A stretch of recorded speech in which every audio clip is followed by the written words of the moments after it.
I'm also known as Bog, and today we are going to be taking a look at the Star Trek Online the second one in the series here, the USS Chimera.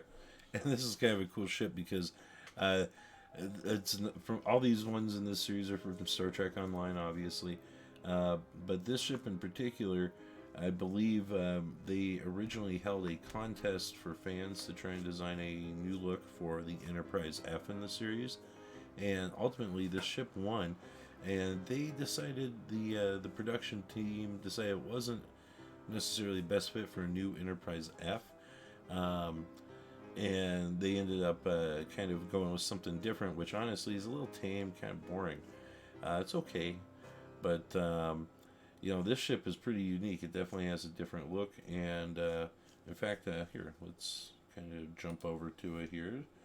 And so I get, as always, I got this at Milehead Comics locally. If you can't find them locally, I believe you can pick most of these up on the Eagle Moss website, the store site. But I'm actually really enjoying the online series here. Some of these are based on, designs that they did to bring ships from Star Trek Discovery into Star Trek Online. Some of these guys, this one is a perfect example. It's a fan design brought to life. The first thing we'll pull out there is our half off T6 Star Trek Online ship code. I haven't been playing for a while, but if you play, there's a little coupon code that you are welcome to use. Just do me a favor. If you do actually use that, post it in the comments below so other folks know it's been used, and just kind of get the heads up. Bummer, I just ripped the box a little bit, which I hate because I do keep all this stuff, but the boxes are nice, nicer than the old stuff. Has better art, at least. It's definitely, if I was a retailer, I'd like putting it on the shelf better, especially now too that they put the magazines, they print them to size. And let's we'll flip through that in a minute, and let's just get right to the ship, because this one is kind of cool. I want to jump into it here. All right, pull that out, put this off screen, get the box out of there. Okay, so this is the USS Chimera, and let's take a look. Oh man, already I like the color. It's different than a lot of the models. Let's see here, and right off the bat, when you take a look at the side profile here, you can see that is a very different kind of Federation starship than we're used to. It's also got this gigantic, huge deflector dish, a wild phaser setup, which, if I'm not mistaken, this ship, I believe, at least in the game, can change shapes depending on its expected role for the moment. Let's move that. There we go. And you can see the bridge there. For the nacelles, it's got this swooped kind of nacelle pylon, which is pretty wild looking. I kind of like that. You got 4 of them. Kind of reminds me of like a Promethean variant from Star Trek Online, those engine sets. Let's put this upside down. And it's got that huge secondary hull that sweeps back into the pylons. And if you look closely, I just saw that. I think that's the shuttle bay, which, man, that's a big, big shuttle bay. I like those big impulse engines up there. I like the red, kind of that detailing. Forgive me if I get colors wrong, guys. I am very colorblind. Another detail up top looks like another shuttle bay, maybe. Maybe that's a shuttle bay. Maybe that's like an observation deck. I don't know. Well, hey, let's take a look here. And the first thing we'll do with the magazine, just go to the front page here. And we'll take a look, and this is another one where it's got it balanced towards the back, which I like. Those designs, I feel, kind of look pretty good on the shelf. Get the stain out of here. Take a look at that. Here's the number 3847/AA. If anybody knows how those numbering systems work, I haven't heard yet, so feel free to leave it in the comments. I'm just curious, you know. Sure, it means something to someone at the company. Production run or whatever. Alright, let's see here. We got our base, and so of course it's going to be one that's going to go on the back there. Let's take a look at this guy. Really kind of get that in there good. Alright. And this one just goes right like that. Oh yeah, that looks good, I think. Oh, gotta get a little more centered there. There we go, and there's not too much in the way of natural guidelines on this guy. The one side really wants to get up in there. Well, not let the other side get much of a grip. So I'm going to tilt it so I can really get centered on there. And we're going to let it sit like that. That's pretty good. Let's see, I don't know.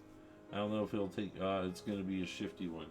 So we'll kind of have to hold it there. And you can kind of imagine what that would look like from the side on your desk. Let's see here, get it settled in. Nice and centered. You know, when I get on the shelf, I'll really fine detail. But this one, as is the case with some of these models, the fit on it, 90%. It's almost 100%. It's not bad, and once you get it there and get on the shelf, it should sit there just fine. Let's take a look here. So learn a little bit about the Chimera. Let's see, I do like that art. That's cool. Let's see. So, yeah, in 2011 they needed a new design for a ship, and this was one of the designs that was picked from the. In fact, here, you know what? Let's go to this view. It was probably a little more interesting while we're taking a look at the magazine here. And now the downside to doing the ships from the Star Trek is you do get art that looks like that, and it doesn't look so bad on there. Maybe we'll go back to other cameramen and see. It's pretty pixelated, but that is an example of the ship, and you can see kind of right here. So the ship totally is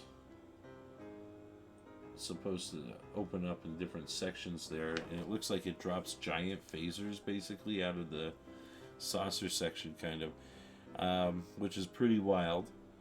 And yeah, I guess that's its main staging, main shuttle bay. It does say up top there on the back side. Let's see here. They call it a phaser lotus array, which if you play the game, I'm sure you know exactly how that works. They've got a big shuttle bay up top, big one, really big one down low. They call that thing up front the quantum slipstream field projector. It says Starfleet engineers had hoped that the modest size of the Chimera meant that ships of this class could be deployed quickly. Unfortunately, the complexity of its dynamic tactical system led to longer construction times than originally planned. That's a funny way of putting it, you know. And of course, I think that gives you kind of a view of what they did go with the Enterprise F a little bit. I don't have an F on my shelf, so I'm gonna have to track one of those down. And when I do, we'll get some art. Ooh, nice! There's some cool art. Here, all right. And now, am I reading anything else? They got a little bit in there about Captain Nog from STO, which, hey, you know, it can be kind of cool. Honestly, Star Trek Online, if you really get into it, was actually technically, I believe, originally planned to be, like, it was supposed to be the quote-unquote canon continuation of the series after the motion pictures ended.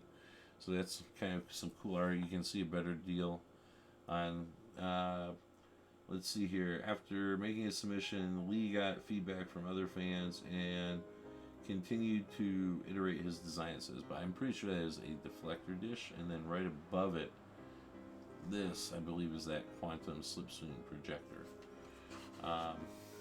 There's some art of the F, or no, that's art. That's a computer rendering someone did of it. There's some of his sketches while he was leading up to the design. There's that F shot. It's kind of the cool layout shot. And that one, I'll give it this.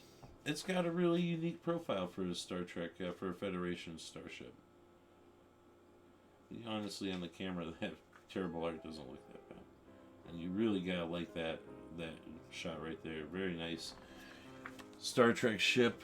Definitely something that's like a little different, which is fun, and it's not easy with Starfleet ships to mix it up. So to see something that really does have a unique profile is definitely different, and it ended up looking good, man. It looks just like it belongs in the era I like and the design style I like. So props.